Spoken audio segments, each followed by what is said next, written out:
Crime fiction is loved all over the world, from British writers like Arthur Conan Doyle and Val McDermid to Americans like Raymond Chandler and Patricia Highsmith, to Scandinavian and European writers like Henning Mankell and George Simenon.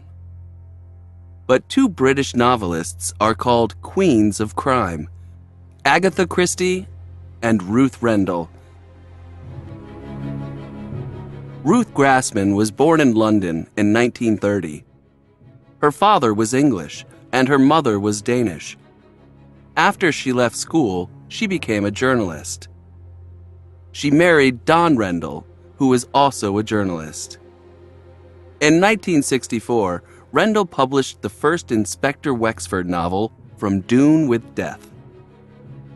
Wexford, a British police officer who appeared in 24 novels and some short stories, is still Rendell's best-known character, over 50 years after his first appearance. In 1975, Ruth and Don Rendell got divorced, but they remarried in 1977. Ruth Rendell continued to write, and she also started to write under the pseudonym Barbara Vine. The Barbara Vine novels are also crime novels, but they are much darker and more psychological. Some of her novels have been made into movies, not only in English, but in other languages too. The French film La Cérémonie was adapted from the novel Judgment in Stone, and Pedro Almodóvar's film Carne Tremula is also based on a Rendell novel, Live Flesh. Ruth Rendell died in 2015. Today, she is considered a queen of crime, but most people would probably agree that the original queen of crime is Agatha Christie. Agatha Miller was born in Torquay in southwestern England in 1890.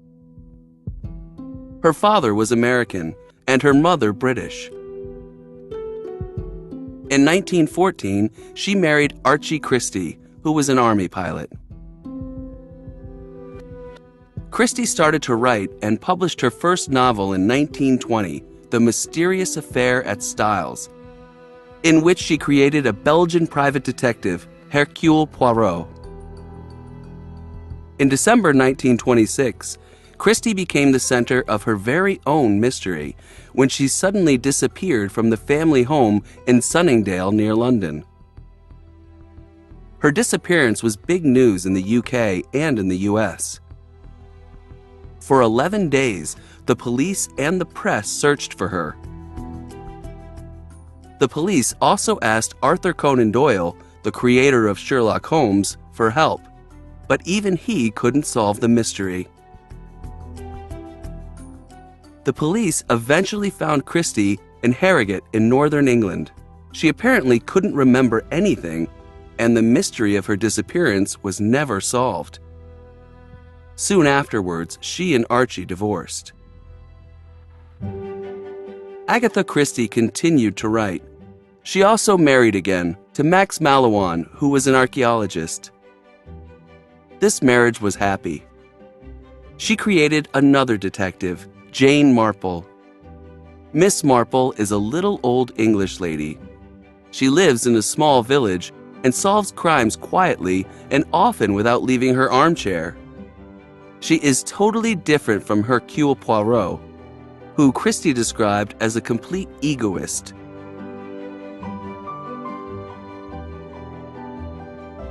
She also wrote more personal novels under the pseudonym of Mary Westmacott.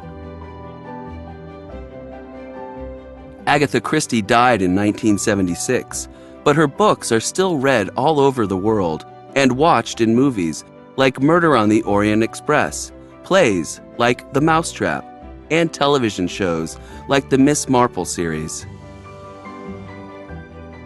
Ruth Rendell and Agatha Christie had many things in common. They were both very successful crime writers, and they both wrote different novels under pseudonyms.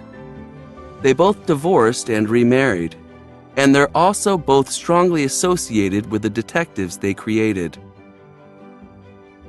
But their approaches were very different. Rendell was always more interested in characters, while Christie loved plots. And while Agatha Christie's readers will read to the end to find out who committed the murder, Ruth Rendell's readers will also want to find out why.